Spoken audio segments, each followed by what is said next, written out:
নবী সাল্লাল্লাহু আলাইহি ওয়াসাল্লাম কি হুজুরদের নবী না আপনার নবী? কথা বলেন, উত্তর দেন।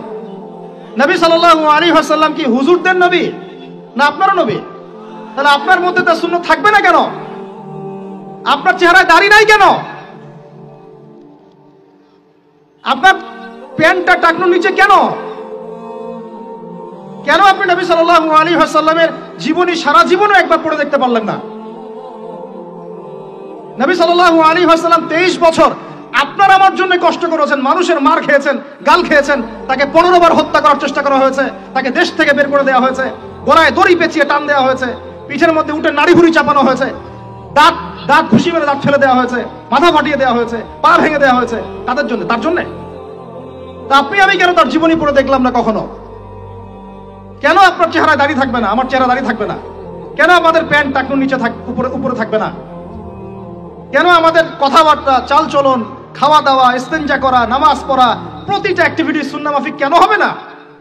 এটা আপনাকে হুজুরকে শেখাতে হবে কেন? এটা তো আপনার দায়িত্ব শেখা, নিজের দায়িত্ব। আল্লাহর রাস্তায় বের হতে আপনাকে বলতে হবে কেন? নিজের তাগাদা থেকে আপনি বের হবেন। হুজুররা কবরে যাবে, আপনি যাবেন না? উত্তর দেন। হুজুররা, তোমরা উত্তর দাও, ছেলেরা, ইয়াং জেনারেশন, তোমরা যারা আছো, হুজুররা কবরে যাবে, তোমরা আমরা যাব না? হুজুরদের নবী মুহাম্মদ সাল্লাল্লাহু আলাইহি ওয়াসাল্লাম আমাদের নবী নন? নবী সাল্লাল্লাহু আলাইহি ওয়াসাল্লাম শুধু সাহাবীদের জন্য আসছিলেন না আমাদের সবার জন্য আসছিলেন?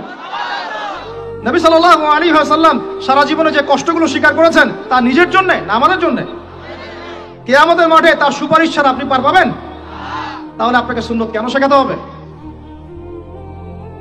কেন আপনাকে মেসি নেইমারের হিস্ট্রি পড়াতে হয় না? আপনি তো নিজেই জানেন।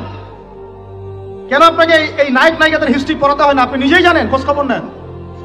কিন্তু মুহাম্মদ সাল্লাল্লাহু আলাইহি ওয়াসাল্লাম সম্পর্কে এত গাফেল কেন? সুন্নত না জানলে বেদাত চিনবেন কিভাবে? সুন্নত চিনলে পরে তো বেদাত চেনা যাবে। এগুলো সুন্নত, এগুলোর বাইরের গুলো বেদাত। তখন তো বেদাতের আলাদা করে সংজ্ঞা আপনাকে শেখাতেই হয় না। মুসলিম পরিবারে জন্ম নিয়েও তাওহীদ চিনতে পারছি না, শিরকের মধ্যে লিপ্ত আছে। সুন্নত চিনতে পারছি না, বেদাতে লিপ্ত আছে। নামাজ, সুবহানাল্লাহ, মুসলিম পরিবারে জন্মগ্রহণ করে নামাজ পড়েন না কেন?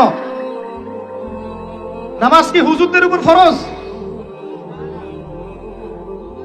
বলেন। আপনার বয়স কি 10 বছরের নিচে? তাহলে আপনি নামাজ পড়েন না কেন? ফরজ মানে কি? আপনি ইচ্ছা হইলে করলেন, ইচ্ছা হইলে করবেন না, নাকি? এটা ফরজ? ফরজ হইতো বুঝেন। ফরজ কি? ওই যে প্রত্যেক রাতে যে মেয়ের সাথে খষ্টি নষ্টি না করলে আপনার ঘুম হয় না, ওইটা হচ্ছে ফরজ। স্কুলে কলেজে গিয়ে মেয়েদের সাথে অ্যাফেয়ার্স করা, ডেটিং করা, এই পাবজি খেলা, আমাদের সবার উপর এখন ইউটিউবিং, ফেসবুকিং ফরজ। ফরজ বুঝেন, এইভাবে বোঝেন, এগুলো হচ্ছে ফরজ আপনার উপরে। সালাত, হাইয়া আলাস সালাহ প্রত্যেক দিন আপনার কানে যায়, কেন সালাতে আসেন না? হাইয়া আলাল ফালাহ আপনার আবার কানে যায়, কেন সালাতে আসেন না? কখন সালাতে আসবেন? ছোট ভাইরা কখন সালাতে আসবেন? যখন আপনার বয়স হবে 50, ওই সময় এসে প্রথম কাতারে চেয়ার নিয়ে দৌড়াদৌড়ি করবেন। আমরা যখন মসজিদে যাই, প্রথম কাতারগুলোতে প্রথম 2টা কাতার থাকে বয়স্করা, বৃদ্ধরা, যুবকরা নাই। আর ওই সময় চেয়ার নিয়ে মারামারি, কারণ এখন তো সেজদা দেওয়ার মতো শরীরে ক্ষমতা নাই। আর কে আগে চেয়ার দখল করতে পারে, ওই হচ্ছে প্রতিযোগিতা। তখন আমরা কি ওই সময়ের জন্য অপেক্ষা করছি? সুবহানাল্লাহ। নামাজ পড়লে কি আপনি জঙ্গি হয়ে যাবেন? নামাজ পড়লে আপনি কি মানবতা বিরোধী অপরাধী হয়ে যাবেন? এই ফাইজলামি মার্কা কথাবার্তা যারা বলবে, সমাজ থেকে বয়কট করে দিবেন, আর সামাজিক প্রতিবাদ গড়ে তুলবেন। এই শব্দগুলো সস্তা করতে করতে যাকে তাকে যা ইচ্ছা তাই বলে বেড়াচ্ছে। ধর্মের কথা, ইসলামের কথা বললেই মানুষ সন্ত্রাসী হয়ে যায়। আমরা কি শান্তিপূর্ণ পরিবেশের মধ্যে অশান্তি সৃষ্টি করতে চাই? কোশ্চিনকালেও নয়। কিন্তু আপনার ছেলে, আমার ভাই, আপনার বোন নামাজ পড়বে না কেন? নামাজ পড়লে কি মানুষ খারাপ হয়ে যাবে?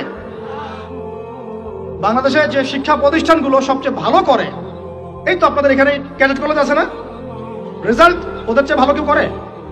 দেখেন, প্রত্যেকটা স্টুডেন্ট যাদের নামাজ ফরজ, নামাজ পড়ে ঠিকঠাক করে, 5 ওয়াক্ত নামাজ টাইম টু টাইম পড়ে। 5 ওয়াক্ত নামাজ তারা টাইম টু টাইম পড়তে পারে, ফিজিক্যাল এক্সারসাইজ করে, খাওয়ার সময় খায়, খেলার সময় খেলে, ঘুমের সময় ঘুমায়, পড়ার সময় পড়ে। তারা ভালো করে না?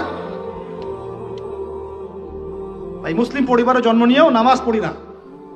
আরো বড় কথা তো বলতে বাকি আছে এখনো। মুসলিম পরিবারে জন্ম নিয়েও হালাল খায় না, বেশিরভাগই হারামের সাথে থাকে।